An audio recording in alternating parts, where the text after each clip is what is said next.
Yeah, this is great. Thanks a lot. So I see a lot of comments here. I mean, this is also the first method of sociocracy, is listening to yourself and those around you and building the image together. So permaculture, we call this observation, uh, but in sociocracy, we call it listening, same thing. So we need all our perspectives on this if we're to move forward. And I'm going to try to take this forward now together with you guys and see where we end up. So my idea is to integrate these ideas and talk about them, and please keep them coming. Uh, very many interesting things. Yeah, motivation, greed, GDP, yeah, power structures. Yeah. So a lot of good ideas.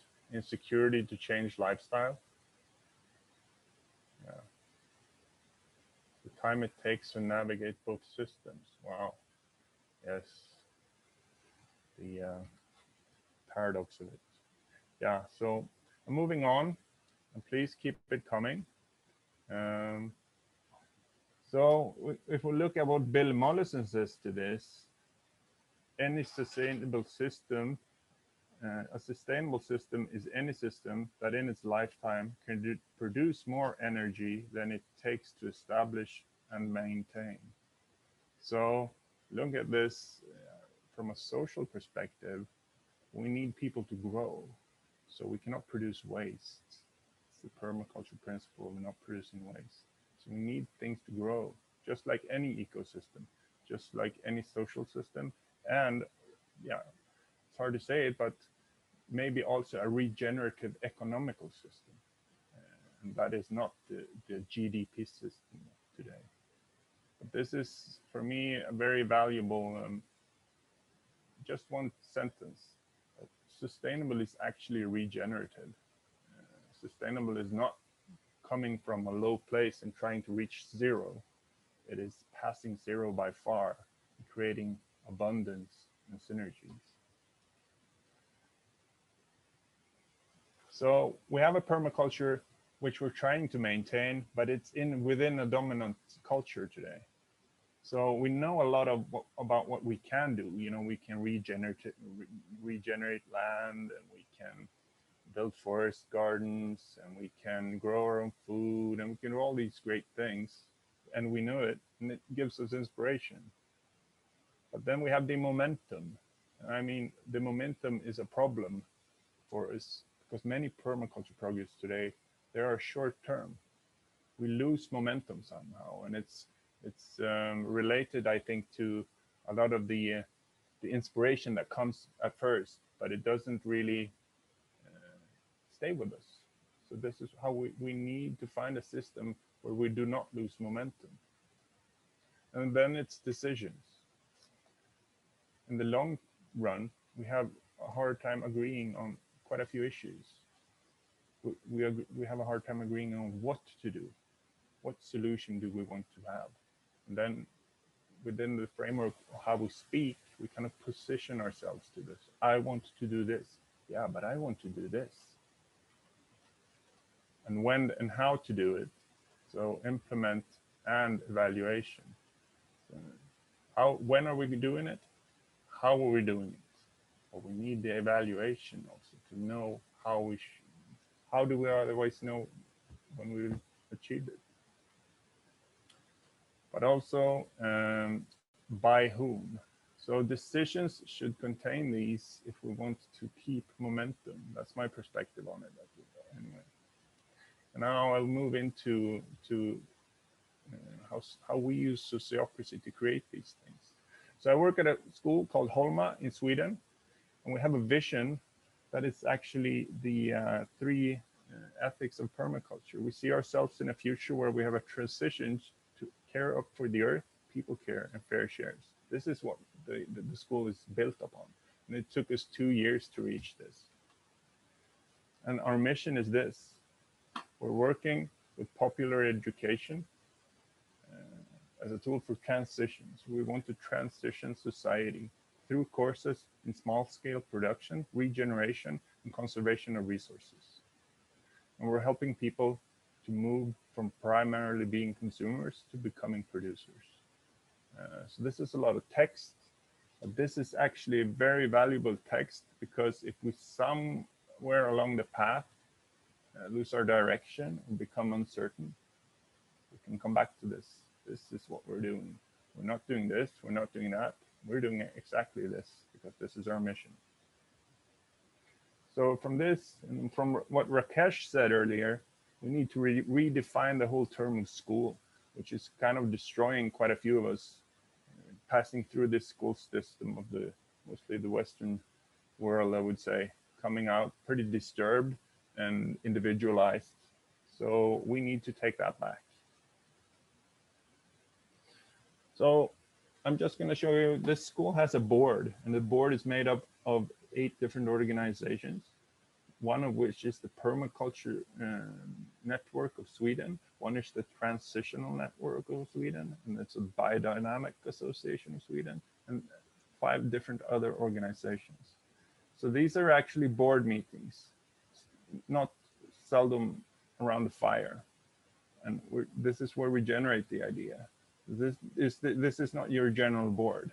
We can have meetings, official meetings as well, with a lot of official stuff. It's necessary because we need to be deliberate in what we're doing. We need to be structured as well, but we need the vision to live. So you see the top image around the fire. This is actually a sociocratic update course done 3 weeks ago, where we had sociocracy around the fire for 4 hours. Not the whole 4 hours, but we ended in a couple of hours around the fire, discussing this thing. What are we doing? How are we doing this? When will we evaluate? What's next? So simpler. Now I'm going to move into, for you guys who don't work with sociocracy so much, but you want to try these tools. And the first one we had a bit was rounds. I asked you to put in info in the chat. How can we work with this? Give us feedback, listen. So we need to learn to and listen, like I said. And then we have the intelligence of the experience in the whole group. So listening is actually the tool for moving forward. It is not talking and being creative always. It's firstly to listen. This is where we have the information that we need. If we do not find it in the group, we're not listening good enough. And I've also seen the comment about power. People are afraid to lose power or lose control. And we're all quite often afraid in regular meetings of power entering the room to create a strange dynamic. Within sociocracy, we use that power. So looking at the image, you can see sociocracy is taking turns, really having everybody the same time, the same amount of time to listen and to speak. Within other governing methods, this is a very powerful structure. So these are 2 classes at the school. So we're doing quite a few different classes, but these are different permaculture courses. So we're dividing them up to assess their own needs as they enter and as they exit the course. We talk about aims, why we have them, and why we need to talk about them. Because we want cultures and courses to be self-generative in their path, the path they choose, and also within their learning system. It gives them a unified direction. I mean, this is why if we agree on terms, it gives us more powers, or aims, that is, gives us power. So the more we agree on stuff, the more powerful we get. I mean, if you twist that, you're afraid to make decisions, and it's quite common to be afraid to make decisions because you don't want to step on somebody else's toes. This is the other way around. We want to make decisions because it gives us power. And if we integrate also objections into this, we become even stronger.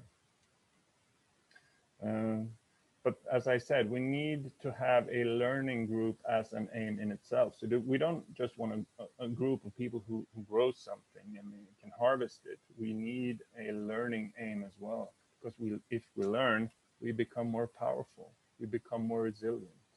So integrating a learning perspective into every aim or course or domain we have is totally necessary. That's my perspective. Otherwise, we do not have a system that will regenerate over time.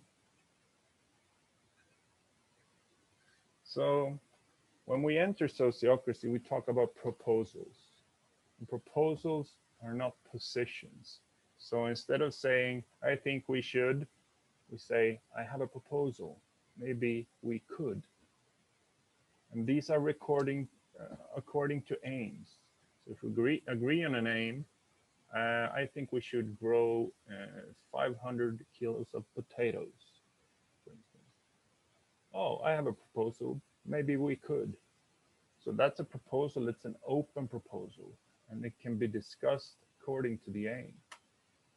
If we say we should, that is positioning. I think we should. Well, I think we should. And we have a couple of different opinions positioned against each other. So it's a very simple technique in sociocracy, putting in words as proposals instead of saying I think. So focus on the aim and not on individual positions. Another idea is time framing decisions. So when we reach an aim on how many kilos of potatoes we actually want, we evaluate and we set a time for it. Okay, so let's evaluate in December. Maybe we'll know. And if everybody knows that we will evaluate, power disappears, clarity enters. So also when we decide, like I said, because it gives us more power, we need to celebrate it. Because actually, if we look at the first posing questions, domains, the cultural domain of outside society, dominant society, we need to gain more power if we're going into a regenerative world. So celebrating is absolutely necessary, and being thankful as well. What are you thankful for today? Those are the first steps of reducing wants and I would say separating wants from needs. So when you celebrate together, you're being thankful for each other. So we propose paths to our aims, but to reach those aims, we also need roles. And within Sociocracy, we have quite a few different roles, and they can be. You can design different roles if you have different needs. But what they're meant to produce is, one of the things are accountability. We are responsible together. So I would think as a leader would be more of a reminder. Please remind us what we have decided when it is time to have the next meeting, when it is time to evaluate, because we have decided this, but it's hard to forget. So please remind us of the path. If we look at a leader that way, it's more thankful to have I mean, I would love to have people remind me of things I miss. That's a good position, which we should enjoy having. And it also creates clarity. You don't have to be uncertain. You know which roles are executing which function.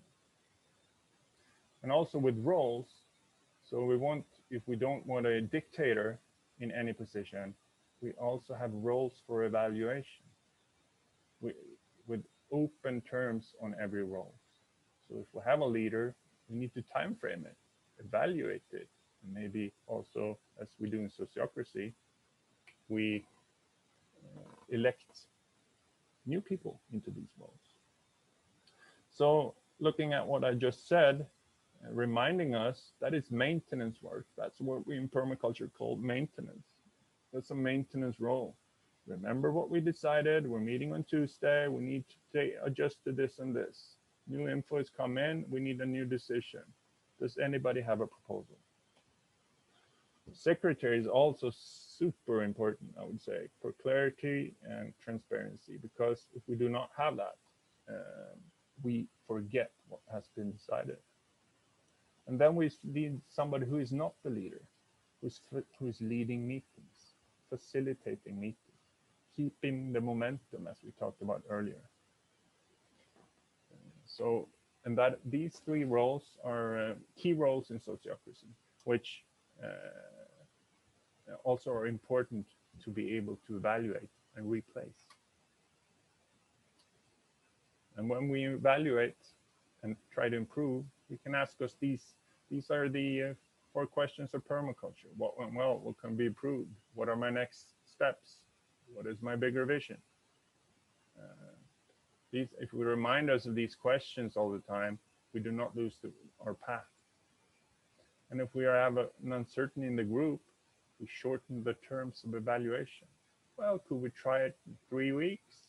Just for 3 weeks, let's see what happens. Okay, so it's important that we do, we don't just talk, we do. So I'll continue moving on. So this is actually what you see on the right here. That's the sociocratic design. And what I think is important is talking about scale, because how do we scale something when we want to keep it small scale? Because if we want to fight or compete with dominant culture and overtake and produce another type of culture, we need to somehow scale the small scale. And instead of keeping touch with power, we decentralize. We decentralize decisions to those who are concerned. We decentralize accountability, and we decentralize power. So if you are doing a course at our school, you're a teacher, you have 100% accountability, but you also have 100% budget, and you have 100% of everything you need. But you do not own the mission of the course or the domain of the course. So you see where it says profile and all these different courses.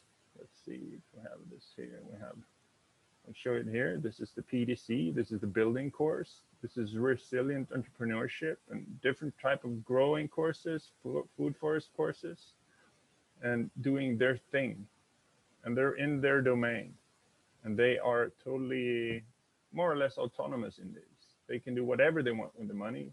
They can set the aim for the course if it provides school aims as well. What we're doing here is, as you see here, this is a permaculture design of our area. This is 3 hectares. And to make this concrete and not just abstract, we need to move from design into domain. That means that every colored space here is a domain that somebody has to take care of. That's a course area. This is where they grow a lot of vegetables.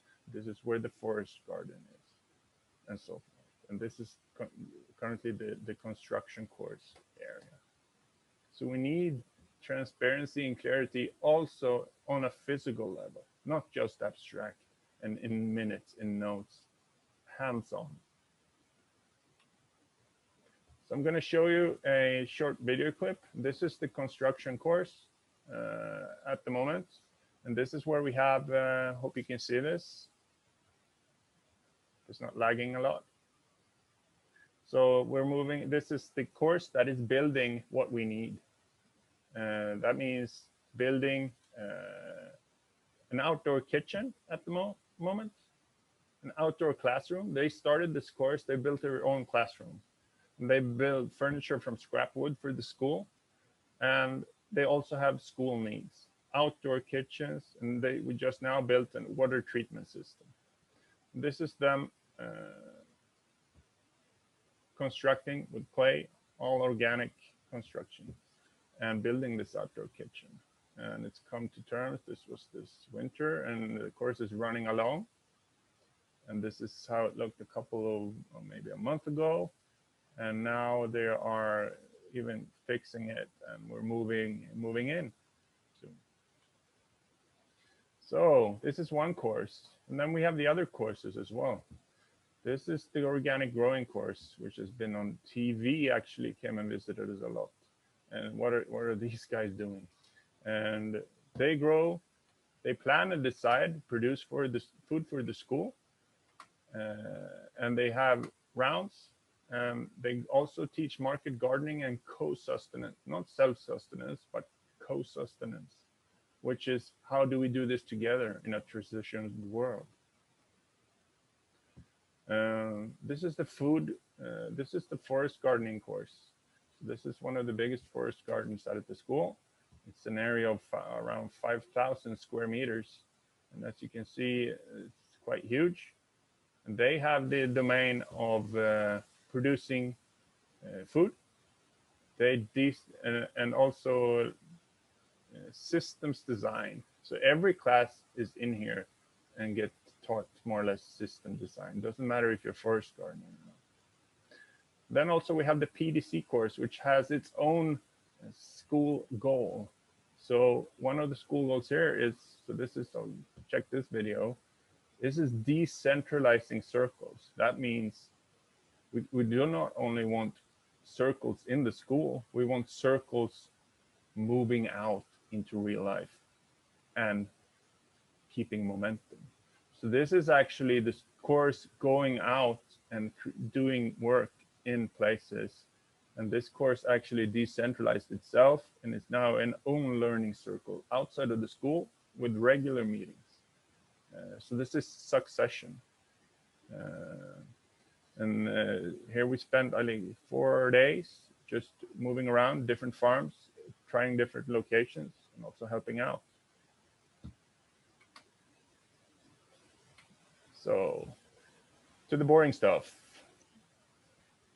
This is actually the economy circle, which is creating 100% real-time budgets transparency. All the time you can go in and check what are these courses doing, what are they doing, how much money do we have left, how much can we spend, and so on. So this is just total transparency. Quite boring stuff for most people, but totally needed. I'm going to end here with the organizational circle. This is, I think, one of the most important ones.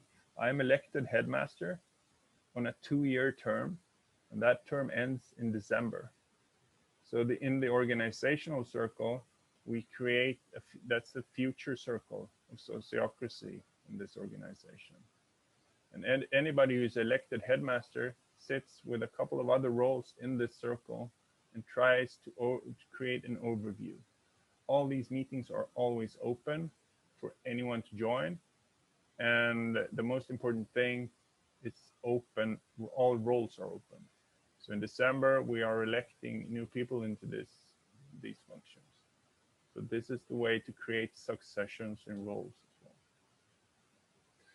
Yeah. So I think I'll stop there actually. All right. Thank you so much, Andreas. This is, so just a couple of comments about, sociocracy guiding practices that guide humans' culture out of the centralized and the hierarchical, right? So critical. Any other, we have about a minute before the other group should be joining us. Are there questions for Andreas? The last slide again, which one was that? Was it the organizational? Let's super fast. Let's see, share screen. The last slide, I think that was the slide that jumped in there. Was it this one? Was it this one? Is this the slide? Hopefully. And how many people started this school, Andreas? So good question. So the school has been in a starting phase for 10 years, trying to start doing courses for free. So this has been going, that has been going on since I would say the end of the 90s. But in 5 years ago now, This became a school with public funding every year. So now this is a school since 2015, and now we're 200 people, 200 students at the moment, and we're 17 in staff, and we are a huge load of volunteers and people moving in and out. I have no idea how many they are, but there are quite a few. So I'll stop sharing this. How do you elect roles? We have time for that question, Rhonda. Until people come back, I think we have, there's also a question about breaking down hierarchies. Yeah, let's see that question. So I will try to, so breaking down hierarchies is, yeah. So I will actually share that screen again a bit really fast. So breaking down hierarchies is actually looking at decentralizing functions. So listing needs. This is us. Do you see this picture? This is us sitting down. Oh, sorry. Let's see if this pops up. Sitting down together, and everybody from their different roles, courses, or aims, they are listing their needed functions from a principle. So we need to have a principle because of funding. We're not allowed to not have a principle. But our way of looking at it is, okay, so we need to the outside, they need a principle, but to the inside, we need a lot of functions. So we listed all these functions, and this list is just enormous, which is a link here, but yeah, let's click it and see what happens. These are all these different functions that is within the circles that are in need of a principle. Now we try to decentralize all these as far as we can. And if we do that, if all functions are open to elections and roles, we do not have hierarchy more than we need. So this is the process we're in right now. All right, I think everyone's about to come back from the other one. Thank you so much, Andreas. That was really helpful. And I think it's just so great to see it on the ground. And I would, while we're waiting, I would just say that I think when you start implementing the practices of sociocracy, when you start doing rounds and you're working from principles and agreed to aims, and that's framing the discussion instead of personal wants and agendas, it starts to diffuse hierarchy. And I actually have seen it take people who feel a lot of pressure to be very dominant because they want to drive the group forward, be able to relax and bring forward a different kind of intelligence because they're trusting the whole group more. So that's just from my own personal experience. I think it's really helpful. There was a question about the recordings of this session and the other session. Ideally, if we've always gone according to plan, both sessions are recorded. Participants will be able to see the recordings later. There was a question here. What big problems and challenges are you facing? Yeah, I can answer that very quickly. So I would say the one challenge is letting go. So we're talking about transition. So transitioning into something actually means letting go of something. And if you have a comfortable seat, that is also could be a challenge for some to leave it. For others, it's who are enjoying the challenge, it might be easier. But everybody's not the same. So finding the time to talk about these things, and also creating comfort in changing together. So those are the big problems, and this is an ever ongoing conversation, which is really important. That's also the cultural discussion.